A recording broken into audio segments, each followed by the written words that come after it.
Can everyone hear me? Yes? Well, thank you for coming. I'm going to be talking about the poet Larry Levis. I imagine many people in this room know Larry Levis's work. Larry Levis died in 1996, which means poets of my generation. I was 14 when Larry Levis passed away. Certainly never met him. I know him only through his work. Larry Levis, the details of his life are probably well known. He was born in 1946 in Fresno, and he grew up, as he writes in his second book, The Dollmaker's Ghost, picking grapes in an abandoned vineyard in the San Joaquin Valley. Discussing that book in a 1990 interview with Leslie Kellen in the Antioch Review, Levis talked about a certain element of his composition that his compositional process that I've always been really attracted to. And certainly from talking about something that influences me, it's influenced my own work. And he says this: traditionally in poetry, one might think of a rhythm being linear, but I began to think of it more architecturally, as not only a linear but a vertical figure establishing itself in rhythms or variations, both across the line and then vertically down through the poem, picking up repetitions and motifs the way they are used in music. So I'm going to read a poem in a second by Larry Levis that I think highlights his technique of doing that. Actually, why don't I just jump into it now? Michelle Poulos is doing a documentary on Larry Levis called My Story in a Late Style of Fire. Titles don't get any better than that. That's a title of one of Larry's poems. So why don't I just read it, and I think we'll keep our ear toward that. Are we still? Yeah. We'll keep our ear toward those repetitions and motifs that he speaks about. It's called My Story in a Late Style of Fire. Whenever I listen to Billie Holiday, I am reminded that I too was banished from New York City. Not because of drugs or because I was interesting enough for any wan, overworked patrolman to worry about, his expression usually a great, gauzy spider web of bewilderment over his face. I was banished from New York City by a woman. Sometimes after we had stopped laughing, I would look at her and see a cold note of sorrow or puzzlement go over her face, as if someone else were there, behind it, not laughing at all. We were, I think, in love. No, I'm sure. If my house burned down tomorrow morning, and if I and my wife and son stood looking on at the flames, and if then someone stepped out of the crowd of bystanders and said to me, "Didn't you once know?" No. But if one of the flames rising up in the scherzo of fire turned all the windows blank with light, and if that flame could speak, and if it said to me, "You loved her, didn't you?" I'd answer, hands in my pockets, yes. And then I'd let fire and misfortune overwhelm my life. Sometimes, remembering those days, I watch a warm, dry wind bothering a whole line of elms and maples along a street in this neighborhood until they're all moving at once, until I feel just like them, trembling and in unison. None of this matters now, but I never felt alone all that year, and if I had sorrows, I also had laughter, the affliction of angels and children, which can set a whole house on fire if you'd let it.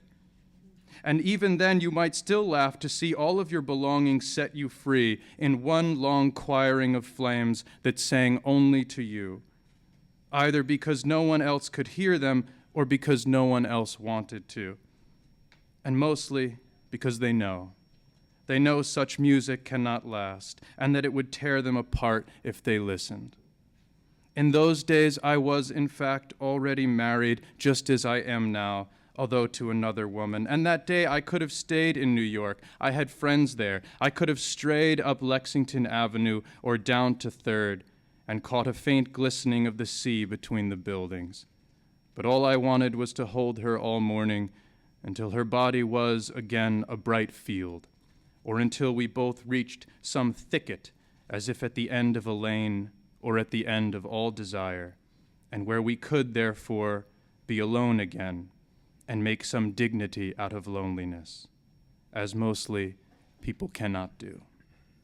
Billie Holiday, whose life was shorter and more humiliating than my own, would have understood all this, if only because even in her late addiction and her bloodstream's alleluias, she too sang often of some affair or someone gone and therefore permanent.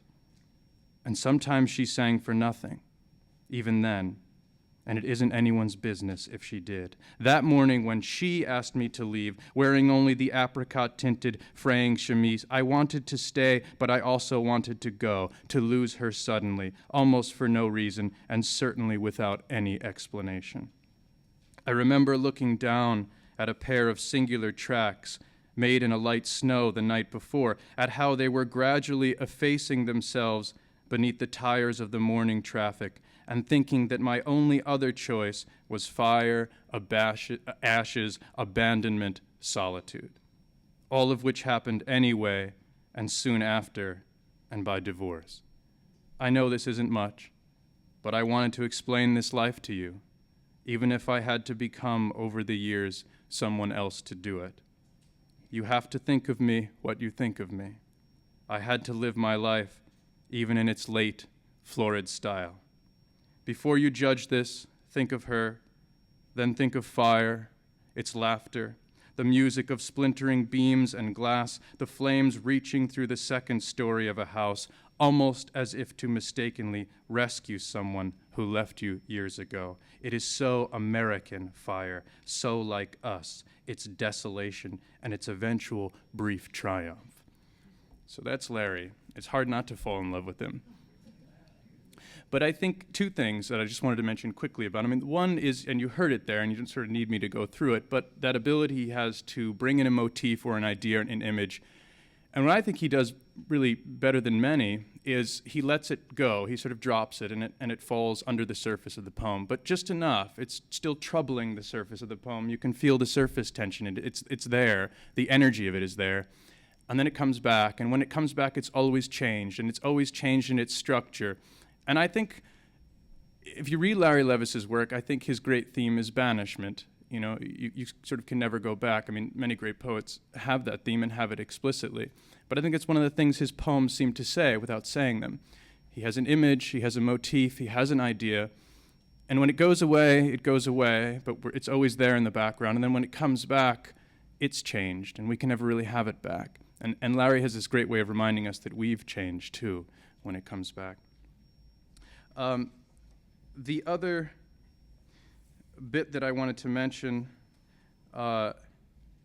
is, I guess I have so many quotes from Larry, I want to sort of not go over my time here, is you heard it there a little bit, his ability to argue with himself, to talk with himself. And I think when we talk about poetry, we often have this spectrum. We think of the meditative mode on one side of the spectrum and the sort of tight lyric on the other. And I think you heard it there. Actually, it's one of his shorter poems. They're quite long and sprawling, but they have this meditative, this ability to be meditative while at the same time having a lyric intensity. He never quite lost his ability to do what he did with the image when he began his work, that heavily influenced by James Wright and the deep image poetics of the 60s. So he can do both at once. I just want to quote two quick, I won't read the whole poems, but two quick passages of his in which he's sort of arguing with himself. I call it the visible dialectics of Levis's work. He writes, he's thinking about a child that he saw. Perhaps the child was from Calabria and went back to it with a mother who failed to find work, and perhaps the child died there 20 years ago of malaria. It was so common then, the children crying to the doctors for quinine and to the tourists who looked like doctors for quinine. It was so common you did not expect an aria, and not much on a gravestone either, although his name is on it. And weathered stone still wears his name, not the way a girl might wear the too large, faded blue work shirt of a lover, as she walks thoughtfully through the Via Fratelli to buy bread, shrimp, and wine for the evening meal, with candles and the laughter of her friends, and later the sweet enkindling of desire, but something else, something cut simply in stone by hand and meant to last because of the way a name, any name, is empty and not empty and almost enough. So he does this, again, I think what attracts me to Larry Levis, a couple things. One is his ability to evoke a powerful image. Two, this repetition, this motif that he's able to weave through his poems structurally. And three, that sort of giving you permission, if you're a writer, to argue with yourself on the page. One more quick quote about Larry. I mean, if we're looking for poets who inspire us, he had this dream that's sort of become famous about Yeats, and I'll let him just tell it. He says, he was in his apartment. I forget where he was living at the time, but he had a dream that Yeats came into his apartment. And he said, he went quickly into the kitchen, and he emerged again with a poem he'd forgotten in his hand. And passing by me, he glanced at the new edition of his poems, the most complete and scholarly one available, open to a place where I had made a note in the margin. And he paused and turned to me and said, "What are you reading this for?" And looking straight at me, he said, "Passion is the only thing that matters in poetry. As a matter of fact, it's the only thing that matters in life." And so if there's anyone who can inspire us, that. Well, we have to do this embarrassing thing of reading our own poems after. I'll just read one. I think certainly Larry has a tone that is inimitable, and I certainly not going to go in that direction. But I think one of the things that this is a poem, the last poem in my first book, Fugue for Other Hands, and I do think I kind of talked to myself a little bit in this one, so I'll just read it. It's called Fragments. The woman in the photograph looks fearless because she is not. Because the men surrounding her have made her undo her blouse and kneel under the body of the horse and take something unfathomable in her hands and lift it into the light and open the quarter note of her broken mouth. It is 1919. It is after the war. As horses do, this one will not survive the next 10 years of its life. Probably one of the men will bury it in clover. Probably the flesh she holds against her face is riddled in stone somewhere like a loaf of bread beside the dark body of another winter. I know it isn't right to bring this up now under the filth of all that, but you understand there are no connections in this life anyway, that whatever we do to one another is buried in the flesh of the other, that we are strangers in the dim light of morning, struggling to find each other's mouths, each other's palms, each other's hair. But a woman I love is dying because she will not eat. She sprawls on the bed like a river delta in winter in which the body of her father lies drowned, cold as a stallion with its blinders on. She takes herself into the wind. She touches the deer in the orchard.